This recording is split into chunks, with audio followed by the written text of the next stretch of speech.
by Newcastle County government.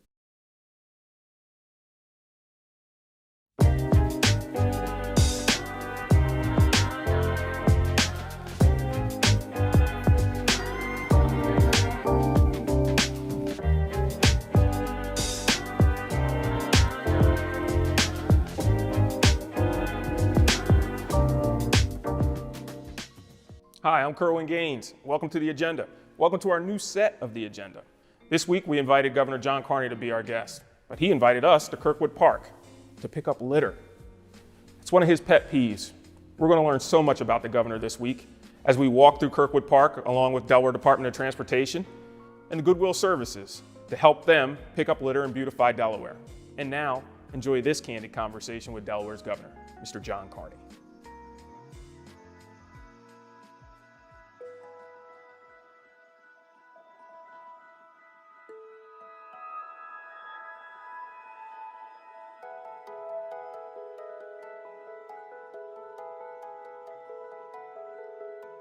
Thank you very much for being here today, Governor. Great to be with you this morning. We appreciate it. And today we're picking up litter, one of his favorite pastimes, here in, where are we, sir? We're in behind Stubbs School, which is now an early childhood center and a parent support center with the Christina School District. Really one of the highlights of our efforts to improve educational opportunities for city children. We're here in the park picking up trash as part of our Keep DE Litter Free program, something that really is directed at helping folks take pride in their community. And we got a great team here with Goodwill, and we've got a program that's called Work a Day, Earn a Pay, and we've got lots of guys out here helping out. So everybody's going to want to know, is he really just picking up this trash? Is it just a passion to him? Is it truly a passion for you? It really is, but it goes back to having pride in our community, right? And putting our best foot forward for residents and for visitors to our state. And it's just annoying for me to go around in our city on the on-ramps and off-ramps of I-95 and see just trash, litter. People obviously just rolling their windows down and throwing, whatever it is out the window, thinking that somebody else is going to pick it up. And obviously we do have a crew now to pick it up. But we really want folks to take pride in their community and not do it in the first place. Well, I grew up in the 60s and 70s when we had a real serious litter problem across the country, and there was a big national program headed up by then First Lady Lady Bird Johnson, President Johnson's wife, to get folks focusing on stopping litter across the country. So the part of the agenda that we're trying to bring to people is for everyone to know who is their elected official behind the scenes, not the suits, not the microphones, but who is their elected official. So who are you, sir? Yeah, I'm just kind of a local kid, grew up in a large Catholic family up in Claymont, 8 brothers and sisters. That is a large family. Yeah, that's all you need to know about me to understand where I come from, We went to Catholic school, Holy Rosary, St. Mark's High School, and then on to Dartmouth College. But really, to know me, you just need to know where my mom and dad come from. They were teachers and educators, and they just taught us that the most important thing that you could do in life, and it was part of our kind of religious upbringing as well, was to help other folks, and that's what I've tried to do through public service. And you've been very successful at it. Yeah, it's been fun. It's been interesting. And, I love our city and state. I've lived here in the city of Wilmington now for 35 years. Bought a house with my 2 brothers and my father. Had to underwrite the $70,000 mortgage at the time. I lived right off of Brandywine Park near Warner School. Just love it. Our boys really enjoyed growing up here, and we used to play basketball at the parks across the city in the city summer leagues, and it's just a really good place. And I love serving first as an appointed official and now as an elected official. So where does this passion come from? I mean, it's no secret that you are pro-education. Your legislation and track record has shown that, but where does that start, Governor? Well, let me say 2 things. One, first of all, it is my number 1 priority, and particularly for children from disadvantaged backgrounds and English learners, and that's why we passed legislation to provide specific funding for those student population. My dad was a teacher and educator, and he worked in the old Wilmington Public School District, and I just remember all the work that he did and talking about the challenges that his kids faced back, frankly, in the 70s, you know, when in the 60s and 70s when he worked there, and he was a colleague of Ted Blunt, who is the father of Lisa Blunt Rochester, our Congresswoman. So it comes from that, but it's also the recognition that, you know, if these individuals are going to be successful in their families, they got to get a great start in school. So serving the community, we need to talk about the community. And right now, we cannot have a conversation without talking about COVID here in the state. How are things going? I'm a little worried. It's been a tough 2 years, almost 2 years now, starting in March 11th of 2019. And we've learned a lot.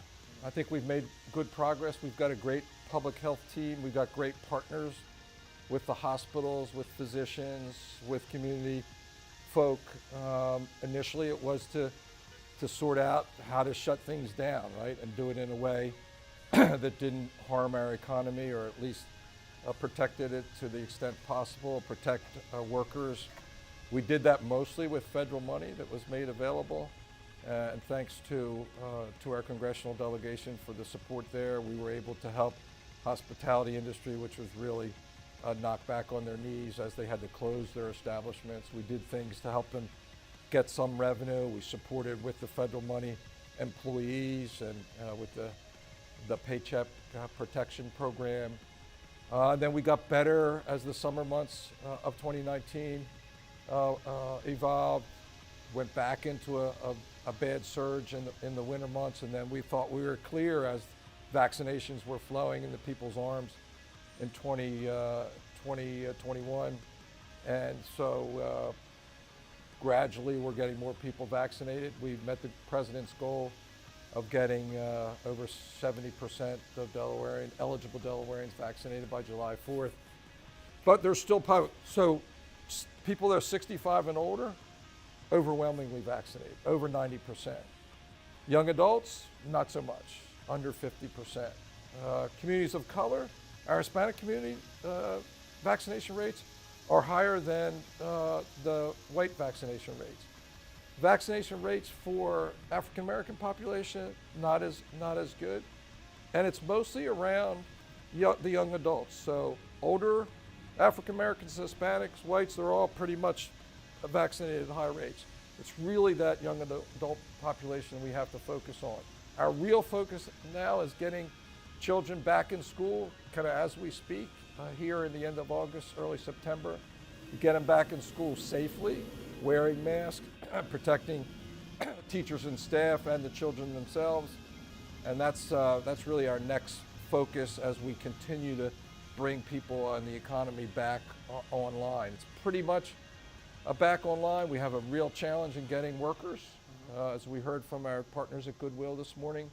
I hear it from restaurant folks. I hear it from people running financial services companies, banks. Just about everybody's having trouble finding. Is there an easy button solution to that? There really isn't. I wish there was. Right. You know, everybody has their theory about why it is. Part of it is some of those industries like construction have big workforce challenges in the first place before we went into COVID in March of 2020. And now with the infrastructure bill being passed and the bond bill being passed, construction is going to be even greater. Right. So my biggest concern now is how are we going to move all those projects out? If you drive around the city of Wilmington and Newcastle County and downstate to Kent and Sussex County, there's been an incredible amount of highway transportation projects that have been done because we kept construction open during the more difficult months of COVID-19 in 2020. And so that was a big thing for their workers. It was a big thing for those companies. But now we're rolling out hundreds of millions of dollars of new projects. We need more people into those, to working for those companies to do the work that's out there. And we have a time limited for the expenditure of those federal funds. We've got to kind of earmark it by 2022 and spend it by 2024. And that Which we sounds can like do. a long. We can do it. Well, we can't do it with the current capacity. It's a great opportunity to do some really good things, and that's what we're going to roll up our sleeves and try to do. But we need workers in just about every industry, and construction is a big one.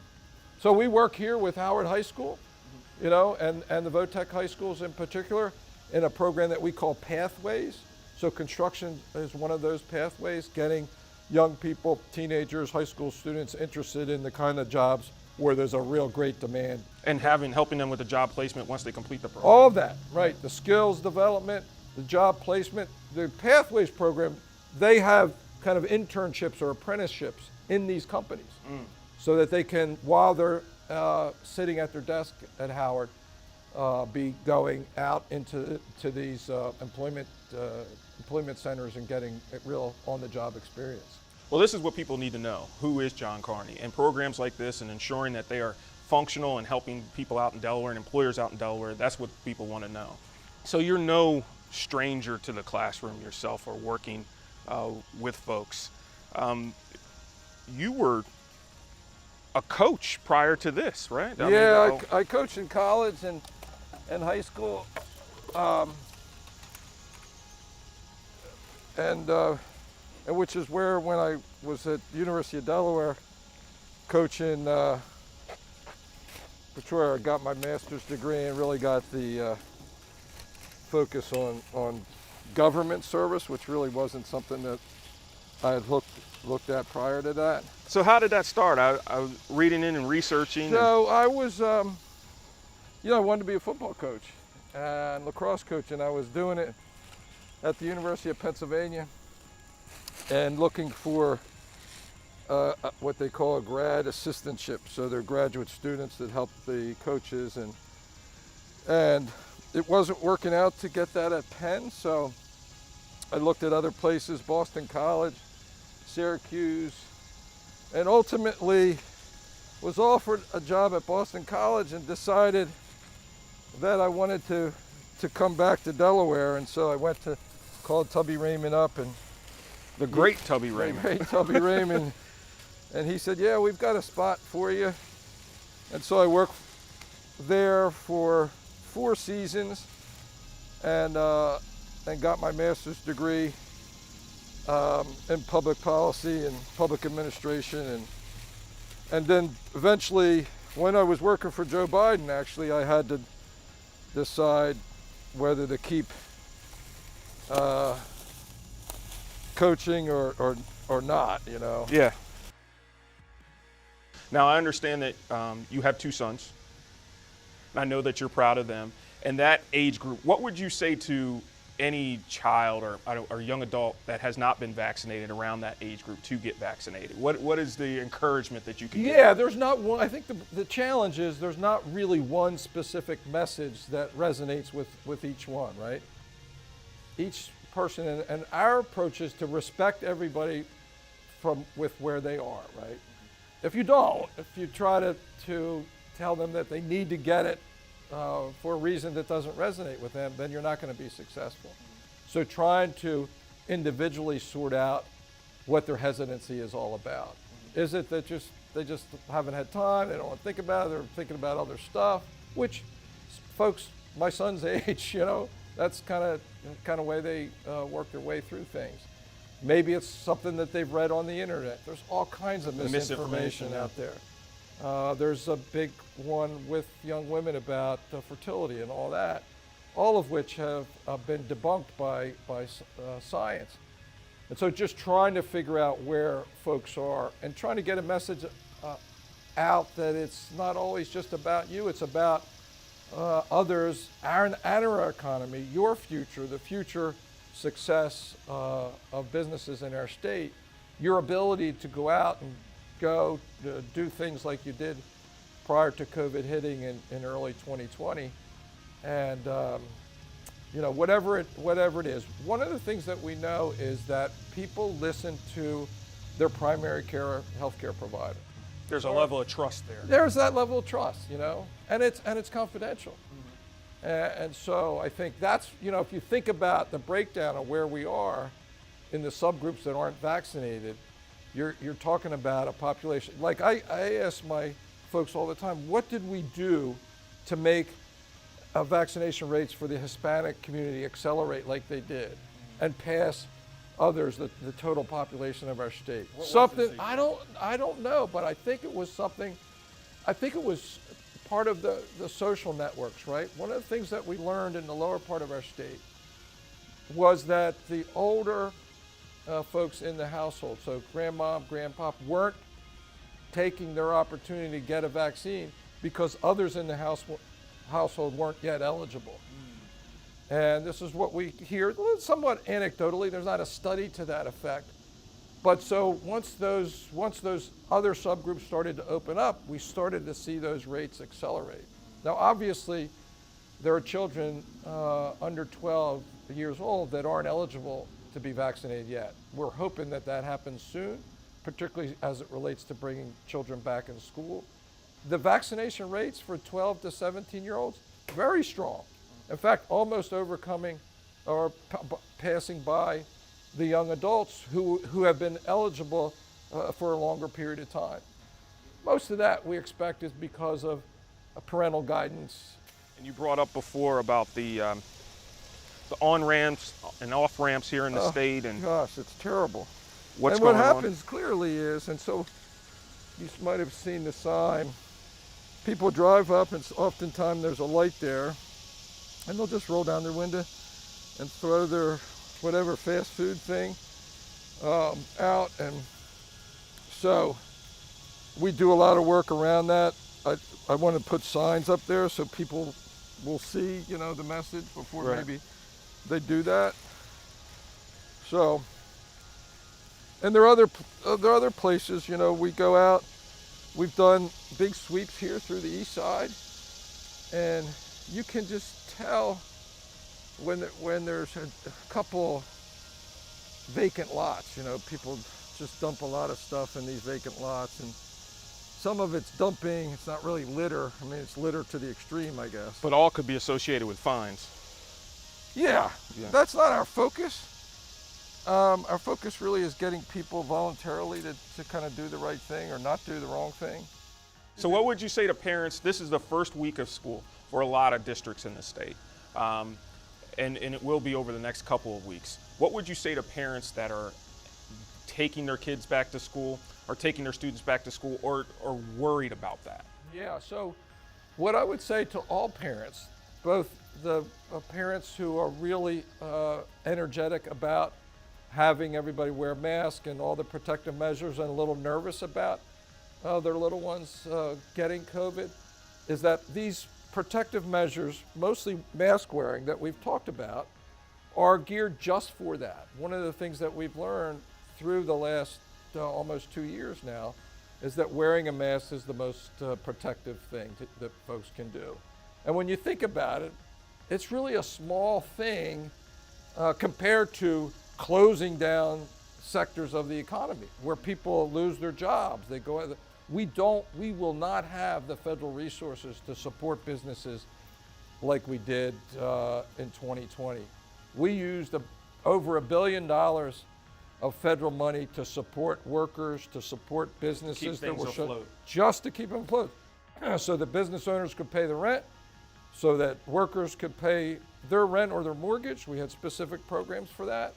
We had programs to help individuals get certified in different professions and trades so that they could, go to work when things got better.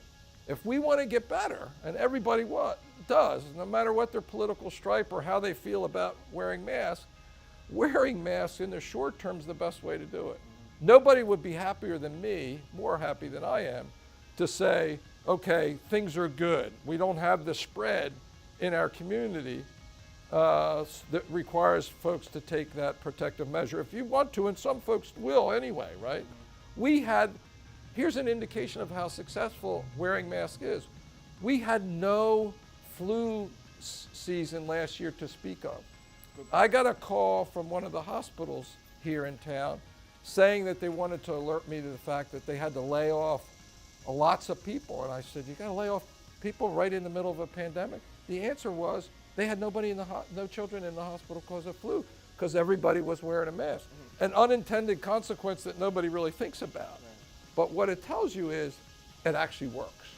So for everybody, people who support mask wearing, people support stricter parents, we're talking about, and those who are among the anti-mask group, if we all want the same thing, the only way to get there is to have folks wearing masks when you're inside. When we're outside like this and we're vaccinated, you're pretty much in good shape, unless you're going to come in close contact with folks. So that's our message. We want to get to a better place. We don't want to have COVID circulating in our community. The best way to do that is to wear masks indoors to protect our children and keep them in school. One of the things we know is that children lost a lot not being in the classroom. And we lost a lot of children. We did. Literally, in the sense that the school districts know those children are out there, but they didn't show up, on the Zoom sessions. They didn't show up for whatever in-person instruction that the schools had. And so we actually have an effort, a concentrated effort to find the children that kind of slip through the cracks. Yeah.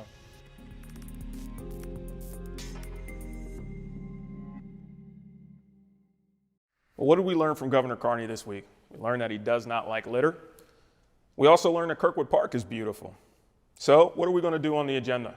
We're going to begin to bring you behind the scenes and candid conversations with your elected officials to ensure that your topics are on the agenda. We look forward to seeing you next week.